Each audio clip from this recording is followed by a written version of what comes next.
Hello friends, welcome to my YouTube channel same zone. तो आज का टॉपिक है मेरा रूट्स के बारे में, यानी डाइकॉट रूट और मोनोकॉट रूट के बारे में हम बात करेंगे। तो सबसे पहले जो रूट्स होती है उसमें जो एपिडर्मिस लेयर होती है वो रिप्लेस होती है किससे? एपिब्लेमा लेयर से। इसको हम डाइकॉट रूट में प्रोटेक्टिव लेयर या राइजोडर्मिस लेयर या पीलीफेरस लेयर भी बोलते हैं। ओके, पूरी जो एनाटॉमी होती है वो डाइकॉट रूट और मोनोकॉट रूट की बिल्कुल सिमिलर होती है, बस कुछ चीज़ें अलग होती हैं, वो मैं आपको बता दूंगी। इसीलिए सबसे पहले हम डाइकॉट रूट के बारे में पढ़ लेते हैं, बिकॉज ये दोनों सिमिलर होते हैं। ठीक है, कुछ कुछ वेस्कुलर बंडल जैसे हो गया, पिथ हो गया, वो उसमें बस डिफरेंस होता है, बाकी सभी कुछ एक जैसा होता है। सो हम डाइकॉट रूट की पहले बात कर लेते हैं। तो डाइकॉट रूट जो होती है, एपिब्लेमा पहली लेयर होती है। जो स्टेम में तो एपिडर्मिस होती थी, पर इसमें एपिब्लेमा हो जाएगी। प्रोटेक्टिव लेयर है, ट्रांसपीरेशन को कम कर देती है, प्रोटेक्शन का कार्य करती है। राइजोडर्मिस पीलीफेरस लेयर भी इस लेयर को बोलते हैं। कॉर्टेक्स में आते हैं। कॉर्टेक्स पैरेन्काइमेटस सेल से मिलकर बना होता है। इसमें क्लोरोफिल अब्सेंट होता है, मतलब कॉर्टेक्स रीजन में फोटोसिंथेसिस नहीं होता है, बट कुछ एक्सेप्शंस भी हैं, जैसे ट्रापा टीनोस्पोरा, इसमें प्रेजेंट होता है क्लोरोफिल, और मतलब इनमें फोटोसिंथेसिस होगा। फिर एंडोडर्मिस में आ जाते हैं। तो एंडोडर्मिस जो होती है उसमें कैस्पेरियन स्ट्रिप्स मिलती हैं, और ये किससे मिलके बनी होती है? कैस्पेरियन स्ट्रिप्स ये लेग्नोसुवेरिन नामक एक पदार्थ होता है, उससे मिलके बनी होती है। और जो एंडोडर्मिस होती है एक जैकेट की तरह कार्य करती है, मतलब ये वाटर का लीकेज क्या होती है? रोक देती है। मतलब पूरा का पूरा एंडोडर्मिस में वाटर एब्जॉर्ब हो जाता है, एब्जॉर्ब होने के बाद वो लीकेज ना हो, इसलिए ये जो एंडोडर्मिस लेयर होती है, ताकि वाटर लीकेज ना हो। फिर पेरीसाइकल्स होती है, पैरेन्काइमेटस सेल से मिलकर बनी होती है।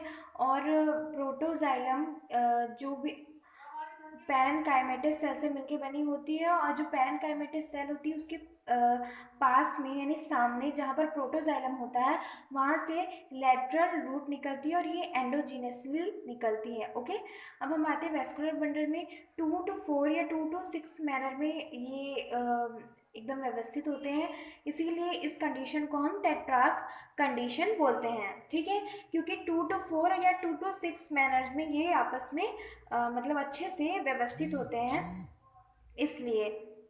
इसके बाद जो पिथ होता है वो अपसेंट होता है, मतलब डाइकॉट रूट में पिथ जो होगा वो टोटली अपसेंट होगा।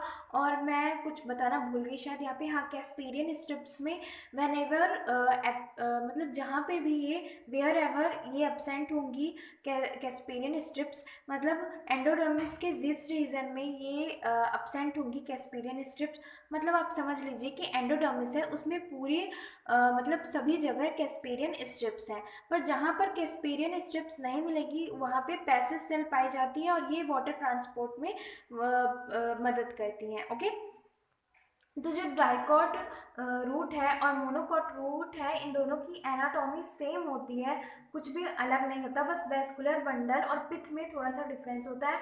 तो वहाँ पे टेट्रार्क कंडीशन मिलती थी, आप देख सकते हैं यहाँ पे टेट्रार्क कंडीशन है, बट इसमें पॉलीआर्क कंडीशन मिलेगी, because more than 6 xylem pool present होते हैं। ठीक है, इसके वेस्कुलर बंडल में। फिर ये जो कॉर्टेक्स होता है उसमें सुबेराइज्ड सेल्स मिलती हैं, ये डेड सेल्स होती हैं। और इसमें वेलामेन टिश्यू भी प्रेजेंट होता है। तो वेलामेन टिश्यू क्या होता है? ये एक मल्टी लेयर एपिडर्मिस का एग्जाम्पल है। ये एपिडर्मिस लेयर होती है, और ये सिर्फ उन्हीं मतलब ये सिर्फ वायवीय पौधों में मिलती है, जैसे आर्चिड और वेंडा। ओके, ये मॉइस्चर को एब्जॉर्ब कर लेती हैं। ठीक है, और बस बाकी सारे ऐसे सभी वैसे ही हैं जैसा डाइकॉट रूट में होगा। जो दो चीज़ें अलग थी वो मैंने बता दी है। इसमें डाइकॉट रूट में पिथ अपसेंट होती है, पिथ अपसेंट होती है डाइकॉट रूट में, बट मोनोकॉट में प्रेजेंट होती है। तो आई होप आपको ये वाला वीडियो पसंद आया होगा। If you like, please like, share, subscribe my channel and press the bell icon, so you will notified my future updates. Thank you.